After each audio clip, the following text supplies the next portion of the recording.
വാർദ്ധക്യത്തിന്റെ അവശതകൾക്കും ഒറ്റപ്പെടലിനും അവധി കൊടുത്ത സായാഹ്ന പറവകൾ എന്ന പേരിൽ അണക്കരയിൽ നടന്ന സ്നേഹസംഗമം ശ്രദ്ധേയമായി. വീടുകളിൽ ഒറ്റപ്പെട്ട് കഴിയുന്ന വയോജനങ്ങളെ ഒന്നിച്ചു ചേർത്ത് അമ്മയ്ക്കൊരുമ സ്നേഹക്കൂട്ടായ്മയുടെ നേതൃത്വത്തിലാണ് ഒരു ദിവസത്തെ സ്നേഹസംഗമം സംഘടിപ്പിച്ചത്.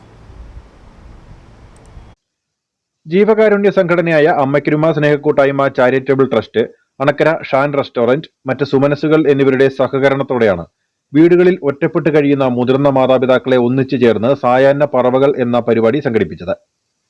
അമ്മയ്ക്കൊരുമ രക്ഷാധികാരി ഡേവിസ് തോമസ് അധ്യക്ഷത വഹിച്ച ചടങ്ങിൽ ഷാൻ റെസ്റ്റോറന്റ് ഉടമ ഷാൻ ജോസഫ് പരിപാടി ഉദ്ഘാടനം ചെയ്തു. വളരെ ചുരുങ്ങിയ വാക്കുകളിൽ നിർത്തുവാണ്.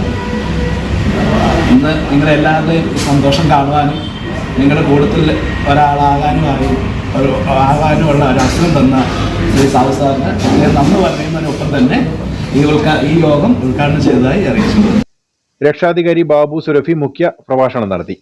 ചെയർമാൻ സാബു കുറ്റിപ്പാലക്കൽ, ഷാജി PS എന്നിവർ സംസാരിച്ചു. വിവിധ കലാപരിപാടികളും അവതരിപ്പിച്ചു. യുവ സംരംഭകനായ ഷാൻ ജോസഫിന് ചടങ്ങിൽ ആദരവ് നൽകി. സ്നേഹസംഗമത്തിന്റെ ഭാഗമായി ഇഷ്ടഭക്ഷണം കഴിക്കാനുള്ള അവസരവും ഒരുക്കിയിരുന്നു. ഉച്ചയ്ക്ക് ശേഷം ചെല്ലാർകോവിൽ എക്കോ പാർക്കിൽ വിനോദയാത്രയും നടത്തി.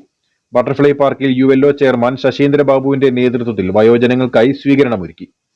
പരിപാടിയുടെ ഭാഗമായ മാതാപിതാക്കൾ തങ്ങളുടെ ജീവിതാനുഭവങ്ങളും സന്തോഷങ്ങളും ചടങ്ങിൽ പങ്കുവച്ചു. വളരെ എൻ്റെ ഹൃദയം തണുത്തു. എനിക്ക് മനസ്സിന് നല്ല സന്തോഷവും സമാധാനമുണ്ട്. എനിക്ക് എല്ലാം ഉണ്ട്. എല്ലാ മക്കളെയും, എൻ്റെ സ്നേഹിതരെ, എൻ്റെ കൂട്ടുകാരികളെ, എൻ്റെ ചേച്ചിമാരെ, അനിയത്തിമാരെ എല്ലാം കണ്ട സാറന്മാരെയും എല്ലാം, ഈ സാറേ, ഇവിടെ ഇരിക്കുന്ന സാറേ, സാബു സാറേ, ഇതിലെല്ലാം ആൾക്കാരെ എല്ലാം എനിക്ക് ഒത്തിരി സന്തോഷമായി. ഇത് ഇത്രയും വലിയൊരു സന്തോഷവും ഒരു ആനന്ദവും എൻ്റെ ജീവിതകാലത്തിലുണ്ടായിട്ടില്ല ഞങ്ങൾക്ക്.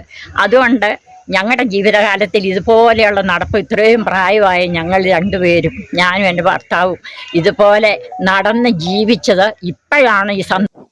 വിവിധ കലാപരിപാടികൾ, ഗെയിം ഷോ, വിനോദ പരിപാടികൾ എന്നിവയും ഇതോടനുബന്ധിച്ച് സംഘടിപ്പിച്ചു. ശാരീരിക അവശതകളും മറ്റ് ജീവിത വിഷമങ്ങളും മാറ്റിവെച്ച് ഉല്ലാസകരമായ ഒരു ദിവസം ആസ്വദിക്കാൻ സാധിച്ചതിന്റെ സന്തോഷത്തോടെയാണ് സായാഹ്ന പറവകൾ പിരിഞ്ഞത്. News bureau, Anakkara.